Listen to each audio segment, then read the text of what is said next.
Assalamualaikum warahmatullahi wabarakatuh. Yang terhormat Ibu Anissa Humairah selaku dosen mata kuliah Biologi Molekuler.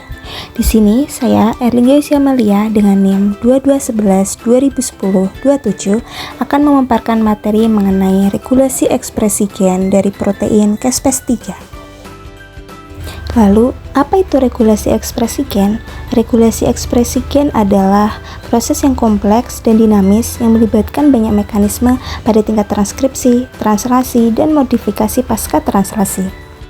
Lalu, apa itu apoptosis? Apoptosis merupakan proses aktif dalam mekanisme kematian sel terprogram yang bersifat fisiologi dan melibatkan berbagai macam molekul protein dengan berbagai perubahan kimiawi dan juga fisik.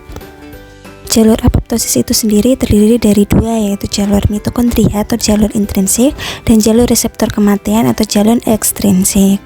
Jalur mitokondria itu sendiri itu bermula dari stimulus. Stimulus itu ada dua, yaitu stimulus fisiologis atau stimulus patologis. Kalau dari sini itu sendiri stimulusnya itu berasal dari penarikan faktor pertumbuhan, kerusakan dari DNA itu yang disebabkan oleh radiasi, toksin, radikal, atau bisa juga salah lipat protein. Itu bisa menjadi penyebab stimulus tadi itu. Nah, untuk jalur reseptor kematian atau jalur ekstrinsik ini sendiri itu dimulai dari interaksi reseptor antara ligan. Reseptornya itu sendiri ada reseptor Fas dan reseptor TNF. Lalu reseptor nanti itu akan berikatan dengan limfosite. Limfosite ini yang memiliki ligan dari Fas ini. Lalu, dalam apoptosis ini dikenal yang namanya caspase. Caspase merupakan kelompok enzim protease sistein yang berperan penting dalam mengatur dan mengeksekusi kematian sel secara apoptosis. Peran caspase dalam apoptosis itu dapat dibagi menjadi caspase inisiator dan caspase efektor. Caspase inisiator ini terdiri dari caspase 8, 9, dan 10. Caspase 8 dan caspase 9 merupakan kunci utama pada golongan caspase tersebut. Sedangkan pada caspase efektor itu terdiri dari caspase 3, 6, dan 7. Sedangkan caspase 3 adalah caspase yang dominan di antara caspase efektor. Caspase 9 itu menginduksi apoptosis melalui jalur intrinsik dan caspase 8 melalui jalur ekstrinsik. Kemudian keduanya itu mengaktifasi caspase efektor seperti caspase 3. Seperti yang sudah dijelaskan sebelumnya, caspase 3 merupakan caspase efektor utama dalam jalur apoptosis dan berperan dalam mengaktifkan sejumlah peristiwa seluler yang menyebabkan kematian sel. Pathway caspase 3 ini berfungsi untuk menjaga keseimbangan homeostasis seluler dan memastikan kematian sel yang terprogram itu terjadi dengan cara yang terkendali dan terkoordinasi. Mekanisme dari pengaktifan caspase 3 ini bisa melalui jalur ekstrinsik ataupun jalur intrinsik. Lalu nanti akan diaktifasi menjadi caspase 3. Yang pertama yaitu pada jalur intrinsik. Pelepasan sitrosom C dari mitokondria itu terjadi setelah kerusakan DNA.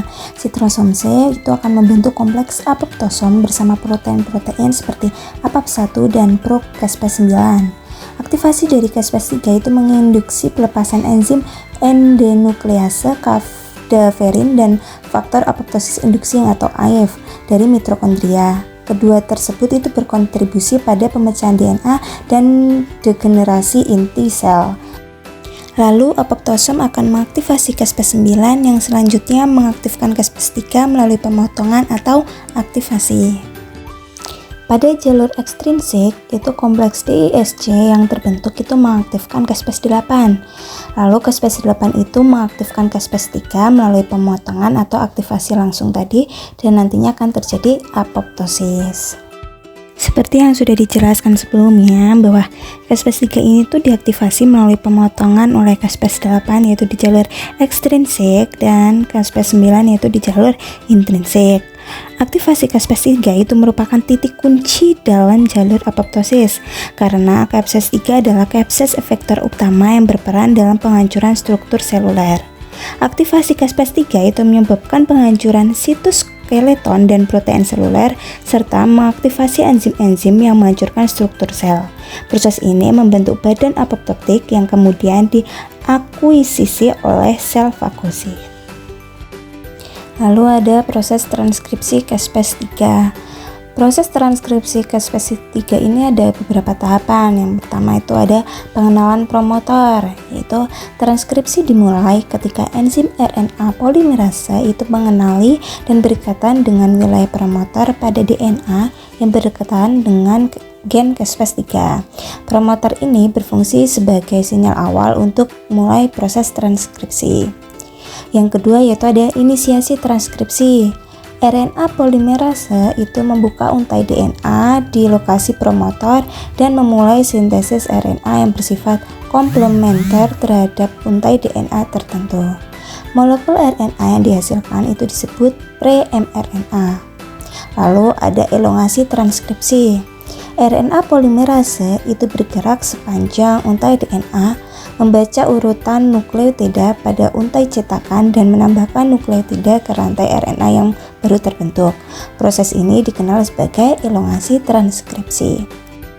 Proses transkripsi itu berakhir ketika RNA polimerase mencapai wilayah terminator pada DNA. Pada titik ini, RNA polimerase dan molekul RNA yang baru disintesis itu terlepas dari DNA. Dalam proses transkripsi caspase 3 ini adalah langkah awal dalam ekspresi gen yang akan menghasilkan molekul RNA dengan urutan nukleotida yang sesuai dengan gen caspase 3. Pre-mRNA ini kemudian akan melalui proses pasca processing sebelum diubah menjadi mRNA matang yang selanjutnya akan digunakan sebagai cetakan untuk sintesis protein caspase 3 selama proses translasi di dalam sitoplasma. Baik, itu tadi adalah pemaparan materi dari saya. Kurang lebihnya saya mohon maaf. Wabillahi taufiq wal hidayah. Wassalamualaikum warahmatullahi wabarakatuh.